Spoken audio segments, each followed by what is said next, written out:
आश्चर्य करिबा जम्मू रघुनाथ मंदिर दृश्य पुरुष नुहे मंदिर में पूजा करुछंती महिला प्रेरणादायक सजला एही नियारा परंपरा। आम देश एक पुरुष प्राधान्य देश अटे।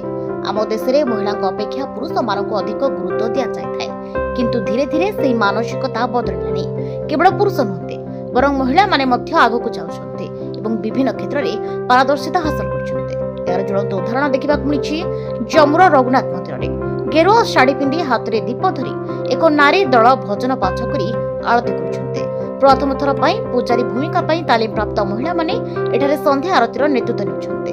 ए युवती माने शताब्दी पुराणा प्रतिबंधक को भांगी मंत्र जप करुछंते। साधारणतः मंदिरर पूजक भाबे आमे पुरुष मानकु देखिथाउ, किंतु महिलाटी भजन पाठ करी आरती करिबा घटना होयत आपनकु टिके आश्चर्य लागुथाय पारे, किंतु आपण माने जानिले आश्चर्य हेबे। एठाकर पथ सहज नथिला, रास्ता रे अनेक बाधा थिला, किंतु महाराजा हरि सिंह नातुणी कुनवा राणी ऋतु सिंह एही परिवर्तन को ग्रहण करिबा पई लोकमानकु बुझिबा पई साहसिक पदक्षेप नेथिले। ए धारणा पुरुष मानकु पाखरु दूरै रखिबा नुहे, बरं शिव एवं शक्तिर धारणा को प्रोत्साहित करिबा पई पुरुष और महिला को समान दृष्टि रे देखिबार एक माध्यम। गोटे वर्ष पूर्व कुनवा राणी ऋतु सिंह एही पदक्षेप नेथिले।